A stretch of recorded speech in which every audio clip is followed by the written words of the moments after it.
Hi, I'm Moss here, and I have iFi's Pro iCAN with me today. And, well, this is, a big one. I was talking to iFi about trying some of their gear. I've seen, they've been very popular on Headphone. They've quite a following, but I really want to try their Pro gear as, that I've got some high-end headphones here. And, well, apparently this is supposed to be able to power Susvara as well as everything else. It says in front 14,000 milliwatts, or basically 14 watts, which is kind of up there with, I suppose, some of the Audio GD amps I've had, and I think the Audio Valve Solaris is 12 watts. So, it's got a lot of knobs on it. That's all I know. So it's going to be competing with the Solaris for the number of different options that are available for it. So there's the device. It's not too big, actually. It's probably about the top. You can probably fit about 2 Hugos on there.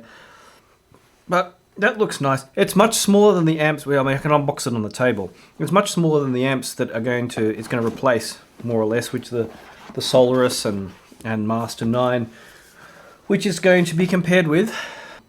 Well, we can download some DSD albums from native DSD. RCA cables and a remote. That's good. Very basic RCA cables. We have very important stuff, a power cord and a power supply. Well, I shall be needing the power supply. Let's actually just check out what it takes. This is kind of informative. It takes the input is AC to 100 to 240 volts, which is good because people forget sometimes. They send me stuff which is not powered for Japan. 15 volts and 4 amps. Well, that's a fair whack of power. So that will come out. Okay, so that's what's in the box. And let's have a look at the amp itself. So the Pro iDSD has, well, a plethora of features. I mean, if we start from the back, we have 4 inputs actually. We have 3 unbalanced inputs here and 1 balanced input. And we have single-ended and balanced outputs, which are controlled by the volume knob at the front. Now the power is interesting because you have DC in from the power supply, which we saw in the unboxing, which is why I showed you in the unboxing. But you also have a DC loop out. Now if you make your own, it doesn't come one doesn't come in the box, but if you make your own DC to DC cable, you can actually connect it to something like a Pro iDSD and power them off one power supply. Now we also have this connection of the Pro ISL too. I haven't got a Pro ISL, so I'm not quite sure how that works, but interesting that everyone's using HDMI cables to connect stuff, even if they're not HDMI. Now you can see on the side here also, you can just see the tubes in the side. They're actually not, this isn't actually a tube socket at all. This is just a fancy glass top to show the nice the glow from the tubes, I guess. And you can see those glow from the side and through the top as well, through the heat vents. Now onto the front, I think this has got the most knobs of any amp or device, well, any amp at least, maybe even any DAC I've used since the Audio Valve Solaris. So you've got your power here. It's a soft power control. What happens when you power it on is this light will flash different colors depending on the status. If you switch modes or what have you, it might flash saying it's warming up or not ready mode yet, which we'll talk about in a bit. But otherwise, it's a really funky indicator light. Obviously it has very tiny holes drilled through the aluminium front, much like Apple did with their little iSight camera indicator. Now you have your inputs here, 1, 2, 3, and balanced.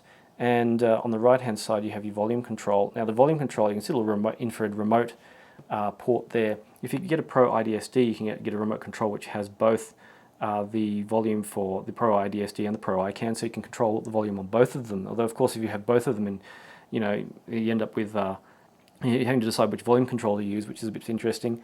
Now of course output, you have 4-pin XLR balanced, you have dual 3-pin XLR balanced, which is kind of gone now.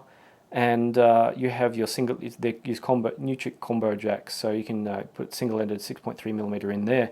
Now, hopefully in the future they'll consider doing something like 4-pin XLR and then one 6.3 and then a 1 Pentacon jack. But this was I think designed before the Pentacon became kind of a big deal. But at the bottom too, which is really interesting, you have these single-ended inputs, single-ended 3.5mm and balanced 3.5mm. The balanced 3.5mm is the Hi-Fi Man style, which you see in China. Same on the XDSD too. Now, other switches and controls we still haven't even got anywhere near finished yet.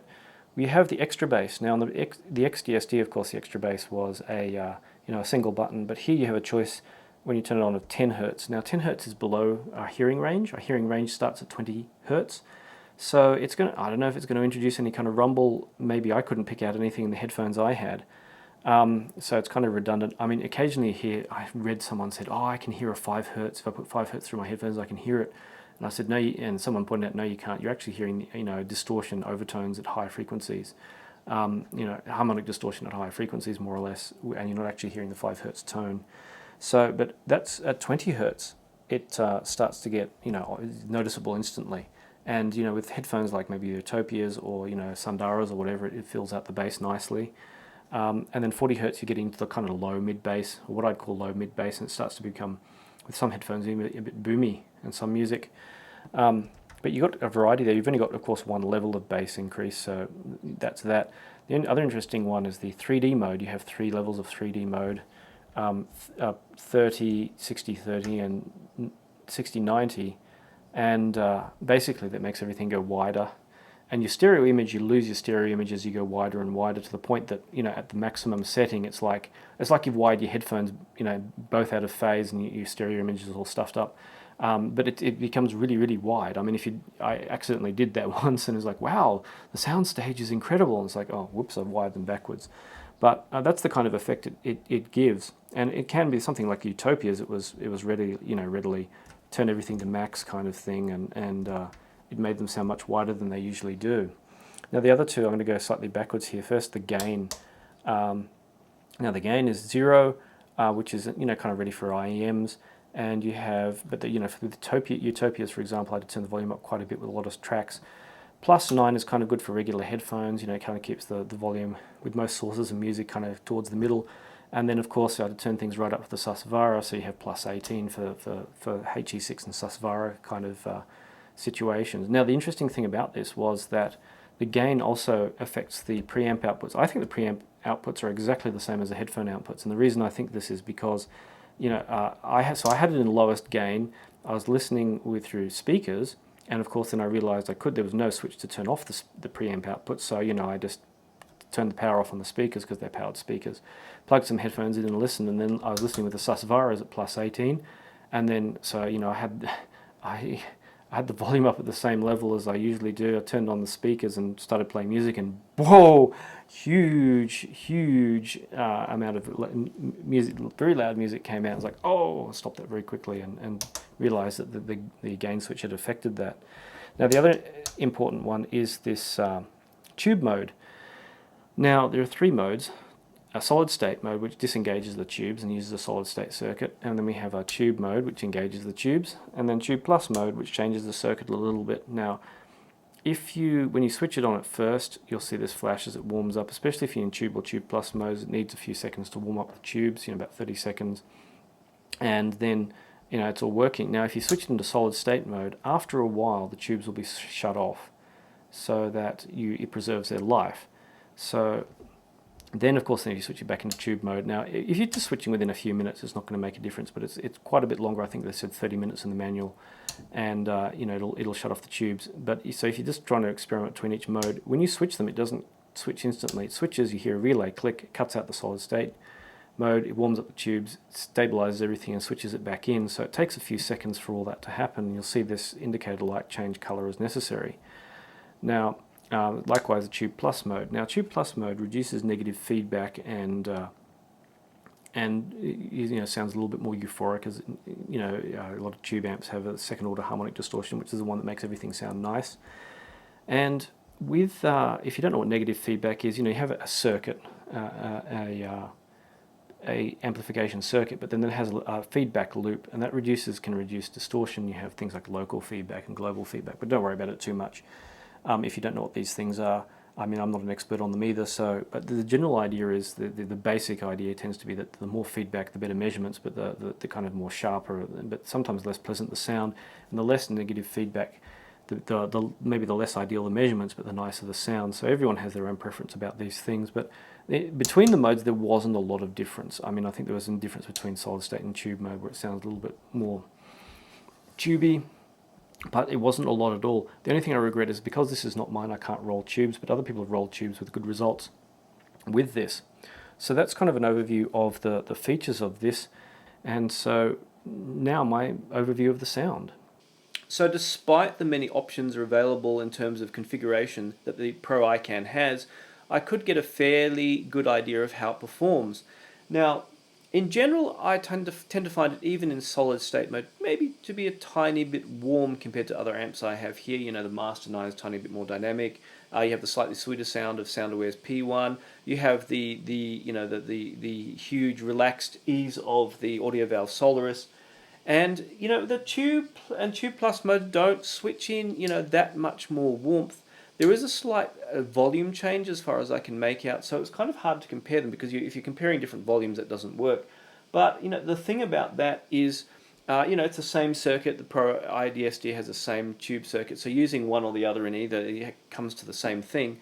The thing about that, I don't like most tubes in the kind of 6922 range, which is the tubes in this are in. And I tend to find them a little bit too warm, a little bit too undynamic. The only ones I've liked are the Amperex 6922, which is kind of your ultra clear sounding tube, and the Western Electric 2C51, which has got the best balance of kind of dynamic and engaging sound versus detail. Now, so I do wish I could have rolled tubes in this, and maybe especially after seeing some comments on the forums from people who did change tubes, you could probably get a little bit more out of it rolling some nice tubes in there. But despite that, still it had much the same character, whether you have tube or tube plus mode in, with only slight changes into the sound. And that sound, maybe a touch on the warm side, but very dynamic, very punchy, easily drives, the Hi-Fi Man Susvaras, and of course Focal Utopias are no trouble.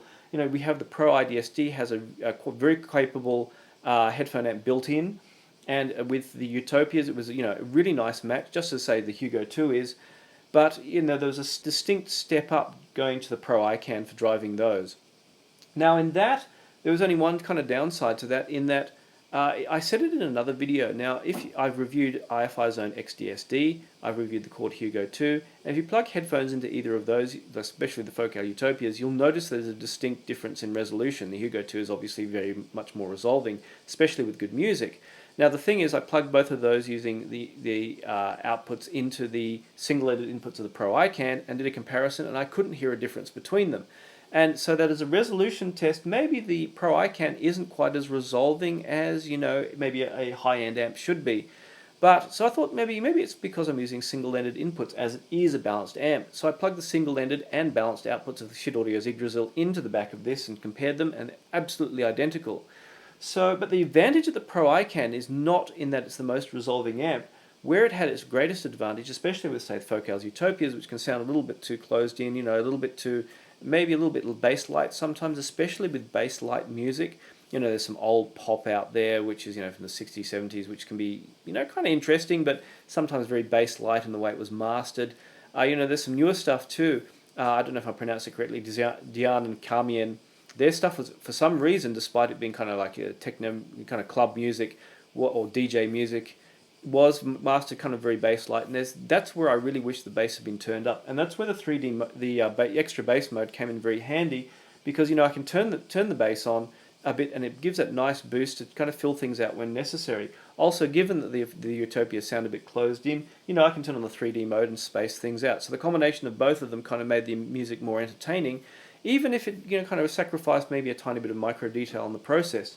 So that's where the Pro iCAN really had the greatest advantage. Now, I was skeptical when someone said that the combination of both of these was a nice match, because the headphone amp in the Pro iDSD is really fantastic. But when I combined them, there was really, really fun and enjoyable listen, and especially since I can turn in the extra bass and 3D modes as necessary. And so for a lot of the music I have, it's not the stuff where I'm going to be looking for the most ultra micro detail. And if you're not a kind of person who's wanting to hear like the exact detail of how the bow crosses the violin strings and that kind of thing, then the Pro iCAN could be a good match. Especially since I can plug it in with both in one power supply. Although it is of course a very expensive combination to buy. But all the same, it was a very entertaining and engaging listen.